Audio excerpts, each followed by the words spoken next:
উনি করছে।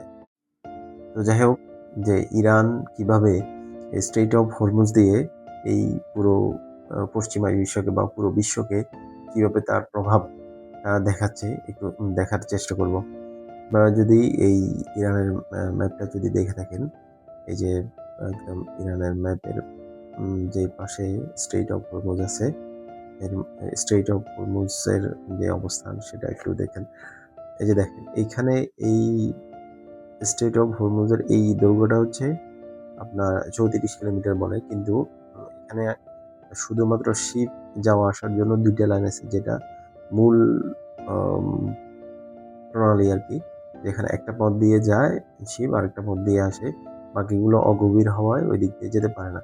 এবং ওই যে 2টা লেন আছে, এটা বেশিরভাগই হচ্ছে ইরানের সাইডকে কেন্দ্র করে।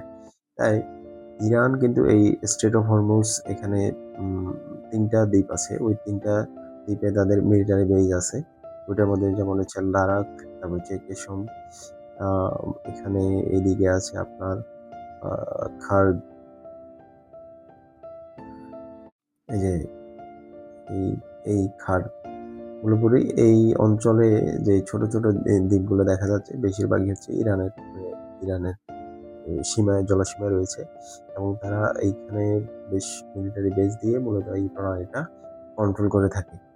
এখন ইউএসএ যেটা চাচ্ছে, যে আমরা জানি ইউএস তাদের মেরিন সৈন্য যেগুলো আছে তাদেরকে পাঠাচ্ছে, এবং বলা হচ্ছে যে তারা আসলে গ্রাউন্ড ট্রুপস পাঠানোর প্রস্তুতি নিচ্ছে। এখন তারা যদি গ্রাউন্ড ট্রুপস আসে তখন তারা কিভাবে আক্রমণ করে দেখেন। এবং সবচেয়ে বলা হচ্ছে যে ওনারা এই খাড়ের আ দ্বীপটা দখল করে নিবে। এবং দখল করে স্ট্রেইট অফ হরমুজটা রিওপেন করার চেষ্টা করবে। এখন এই খার্গ দ্বীপ নিয়ে একটু বলি। এই খার্গ দ্বীপ হচ্ছে ইরানের সবচেয়ে কৌশলগত এবং গুরুত্বপূর্ণ একটা দ্বীপ। যেখান থেকে বলা হয় যে ইরানের প্রায় 90% তেল এক্সপোর্ট এখান থেকে করা হয়। দেখেন এখনো স্যাটেলাইট ইমেজ যদি দেখেন, এখানে এখন একটা জাহাজ আছে, এবং এটা কোন দেশের কি বোঝা যাচ্ছে কিনা একটু দেখি আপনাদেরকে দেখাই। না, এটা বোঝা যাচ্ছে না।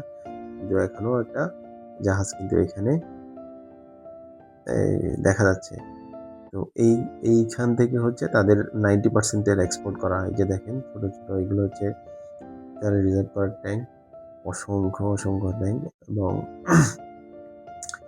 দেখেন আ ইরানের মূল ভূখণ্ড থেকে, এই যে মূল ভূখণ্ড থেকে এই খার্গ দ্বীপের দূরত্ব হচ্ছে মাত্র 15 মাইল। এখানে ইরানের সবচেয়ে বড় মিলিটারি বেসটা আছে, যেটার মধ্যে অলরেডি ইউএসএ এবং ইসরাইল আক্রমণ করছে, এবং